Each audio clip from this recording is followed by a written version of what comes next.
নমস্কার, সকলকে invest with নিশান চ্যানেলের পক্ষ থেকে স্বাগত জানাই।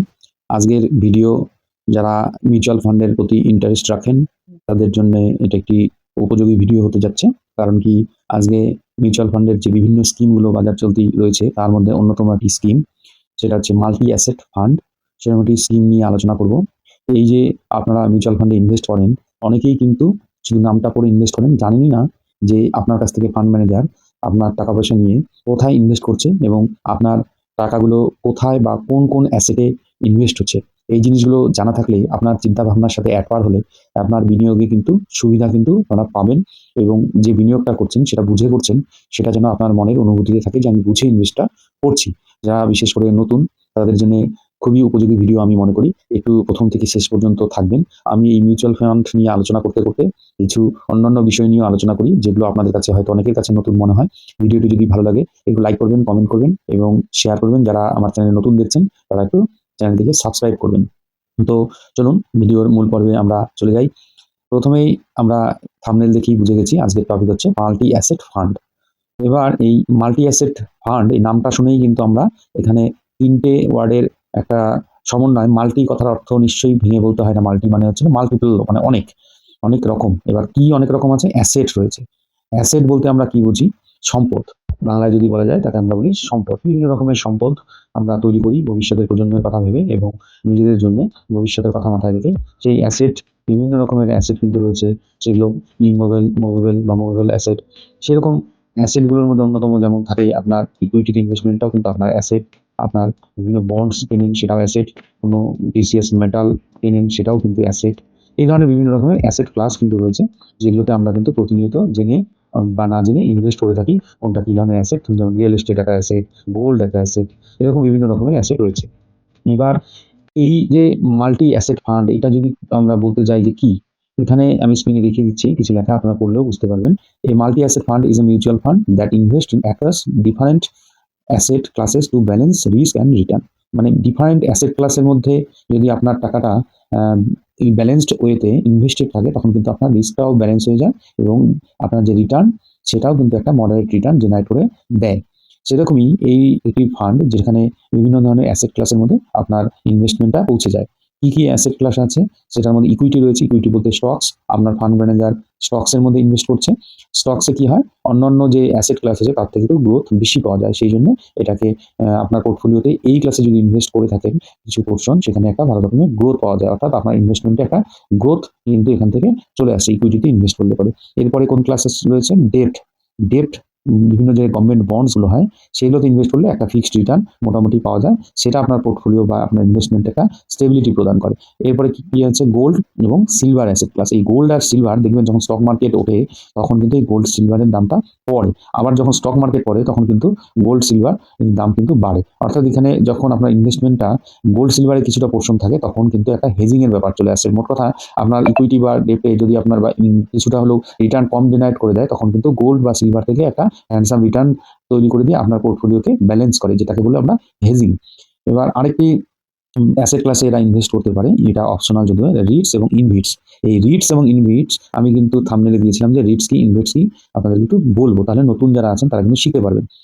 রিটস হলো এরকম কিছু প্রপার্টিস থাকে যেখান থেকে রেগুলার ইনকাম জেনারেট হয়। সেই প্রপার্টিটা হয়তো ধরুন একটা কোনো একটা বিল্ডিং কয়েকজন মিলে আপনার তৈরি করা হলো, এবং সেখান থেকে মাসে মাসে যে রেন্টটা আসবে, যারা যারা বিল্ডিং তৈরি করার সময় ইনভেস্টমেন্টটা করলো, সেই মাসে মাসে সেই রেন্টটা সবাই আবার ভাগ করে নিলেন। মনে করুন আপনারা 10 বন্ধু মিলে করেছেন।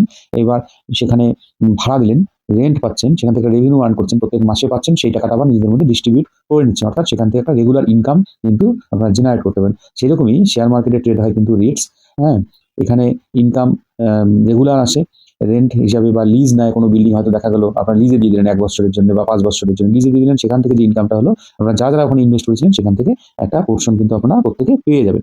এই রিটসের যে ইনভেস্টমেন্টগুলো আছে, সেগুলো কোথায় কোথায় হয়? বিভিন্ন রকম office building, IT parks, hotels, hospitals কোলাবোরেশনে হয় ডেভেলপমেন্ট করবে, না হলে কোনো একটা বিল্ডিং আপনারাই হয়তো রেন্টে নিয়ে আবার আরেকজনকে রেন্টে দিলেন। তখন কি হলো? আপনারা সেখান থেকে একটা মার্জিন কিন্তু আর্ন করলেন। সেই মার্জিন যেটা করলেন, সেটাকেই আপনার প্রফিট হিসেবে সবার মধ্যে ডিস্ট্রিবিউট করলেন।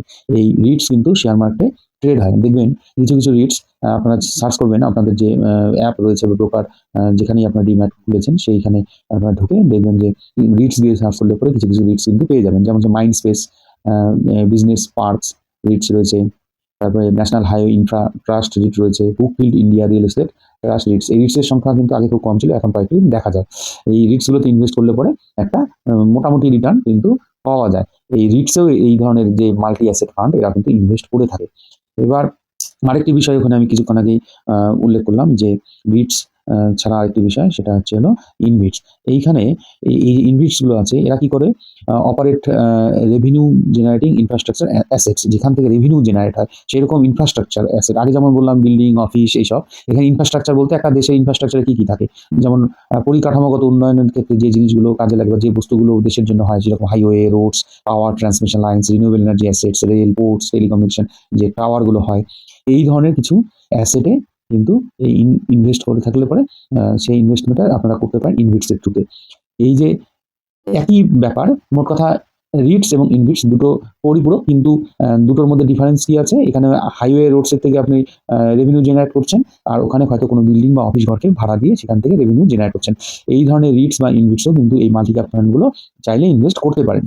এবার আবার চলুন আমরা ফিরে যাই ওই আমাদের মাল্টি ক্যাপ ফান্ডের যেটা নিয়ে আলোচনা হচ্ছিল মূল, তার মধ্যে এটা চলে আসলো। কারণ কি, আমি যে অ্যাসেট ক্লাসগুলো নিয়ে আলোচনা করছিলাম তার মধ্যে আমরা ইকুইটি দেখলাম, ডেট দেখলাম, গোল্ড বা সিলভার দেখলাম হেজিং এর জন্য, এবং তার সাথে সাথে অপশনাল হিসেবে আমরা রিটস এবং ইনভিটসকেও দেখলাম, এবং আমি একটু হলো ইনভিটস এবং রিটস নিয়ে আলোচনা করলাম। ইনভিটসের মধ্যে দেখবেন Q InvIT, IRB InvIT fund, এগুলো কিন্তু মার্কেটে লিস্টেড রয়েছে, এরা কিন্তু প্রতিদিন কিন্তু ট্রেড হয়।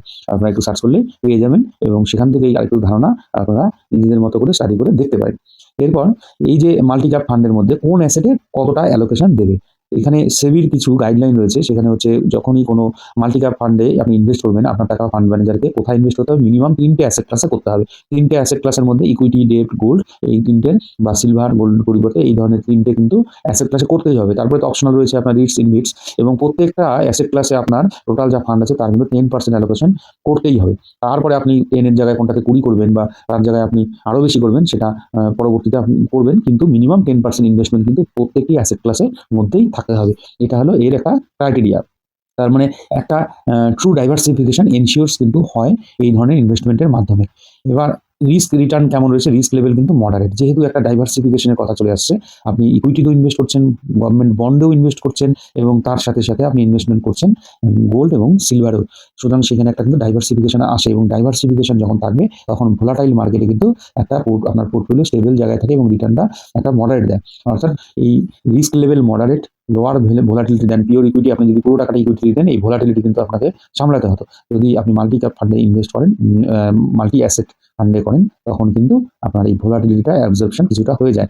Better risk adjustment, return over cycles, অর্থাৎ এরকম ব্যাপারটা যখন ইকুইটি মার্কেট পড়ে তখন আমি বলেছি যে মেটালগুলো ওঠে, যেমন গোল্ড বা অ্যাসেটের সিলভারের দাম বেড়ে যায়। সেই জায়গায় গিয়ে কিন্তু একটা সাইকেলের মতো চলে, কিরকম সাইকেল সেখানে কাজ করে।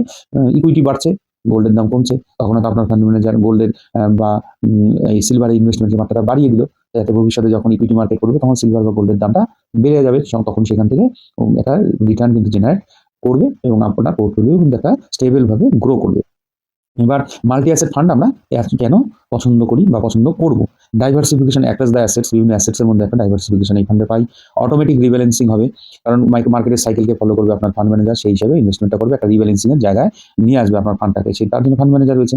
Performs well in volatile market, যেটা আগেও বললাম। ওয়ান ফান্ড মাল্টিপল অপরচুনিটিস, যখন স্টক মার্কেট পড়বে তখন আপনার এই মেটালগুলো গোল্ড বা সিলভার সেগুলো একটা অপরচুনিটিস দেবে, যেমন আবার যখন ইকুইটি মার্কেট বাড়বে তখনও কিন্তু একটা অপরচুনিটিস আপনাকে দিয়ে থাকবে। এই ফান্ডগুলো এই ডাইভার্সিফিকেশন এবং স্টেবিলিটি, মডারেট রিটার্ন, এইগুলো কিন্তু জেনারেট করে দেয়। এবার কারা এই ফান্ডটাকে বেশি প্রিফার করতে পারে, যারা ফার্স্ট টাইম ইনভেস্টার, যারা ভোলাটিলিটিটাকে অতটা সইতে পারবে না, সেই ধরনের ইনভেস্টার, যাদের নলেজ কম, তারা কিন্তু এই ফান্ডে ইনভেস্ট করার সুযোগ আমি মনে করি তাদের কাছে রয়েছে।